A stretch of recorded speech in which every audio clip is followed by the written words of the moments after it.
¿Qué sucede cuando decides que la solución para todos los problemas es la guerra?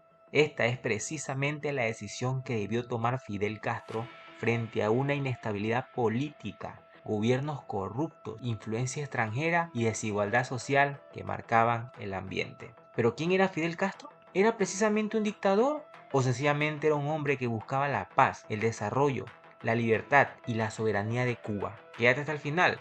Estás a punto de conocer la verdadera historia de Fidel Castro y la hermosa Cuba. No olvides suscribirte. Fidel Alejandro Castro Ruiz nació en 1926 en el oriente de Cuba, en una familia rural con buena posición económica. Ángel Castro, su padre, nació en Galicia, España. Emigró a Cuba a finales del siglo XIX. Fue un hacendado azucarero bastante próspero en la región de Ibirán, en la provincia de Oriente. Empezó como trabajador humilde, como peón en plantaciones, y con el tiempo logró comprar tierras y montar su propia finca. Lina Ruz González, madre de Fidel, quien era cubana de nacimiento, hija de familia campesina, quien trabajó inicialmente como empleada doméstica en la finca de Ángel Castro, quien luego se convertiría en su pareja y más tarde en su esposa. Tuvo 7 hijos con Ángel Castro, entre ellos Fidel Castro. Fidel nació y creció en la finca Virán.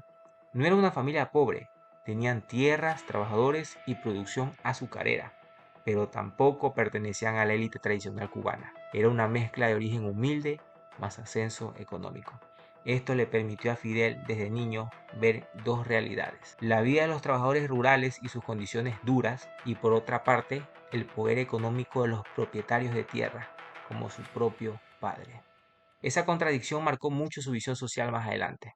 Desde joven Fidel mostraba tendencia a liderar grupos, una personalidad dominante y un enorme gusto por la confrontación verbal. En su adolescencia, Fidel estudió en colegios jesuitas en Santiago de Cuba y luego en La Habana. Ahí ya destacaba por una inteligencia alta, una memoria impresionante y un gusto por el debate y la confrontación. Y lo más característico, cero miedo a la autoridad. Era competitivo, orgulloso y muy consciente de sí mismo.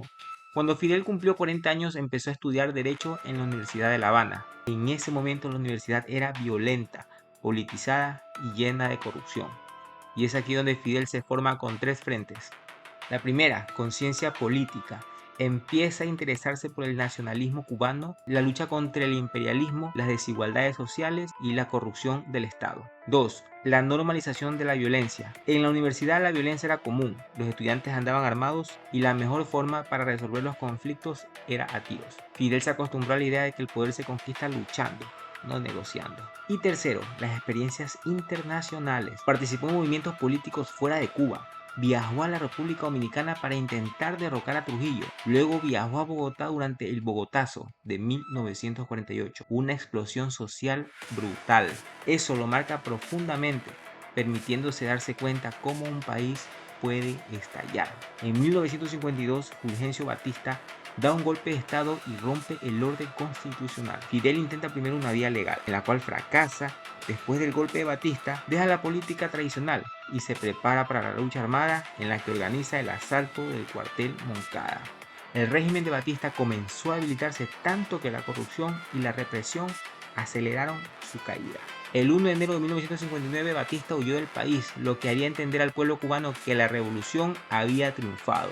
El gobierno de Castro impulsó la educación y la salud universales, logrando indicadores sociales destacados en la región, pero también fue acusado de censura, persecución política y falta de libertades civiles. Miles de opositores fueron encarcelados o exiliados. Y es precisamente aquí donde empieza el verdadero terror en Cuba: ruptura con Estados Unidos y alineación con la Unión Soviética. Pero ¿cuál era el problema entre Estados Unidos y la Unión Soviética? Sencillamente las ideologías.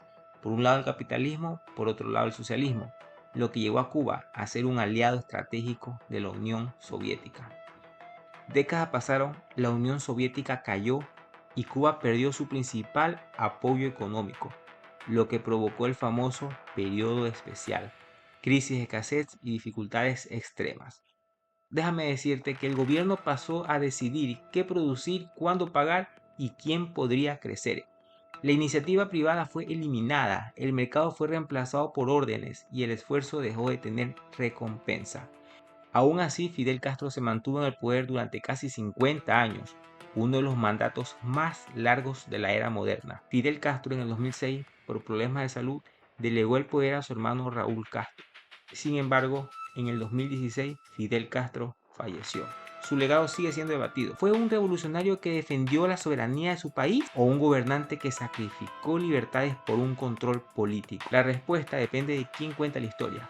Luego de la caída de Nicolás Maduro y su gobierno dictador en manos de Estados Unidos, según su autoridad mayor Donald Trump, el próximo será Cuba. Si te gustó este video, por favor suscríbete, déjame tu comentario y dale like. Compártelo.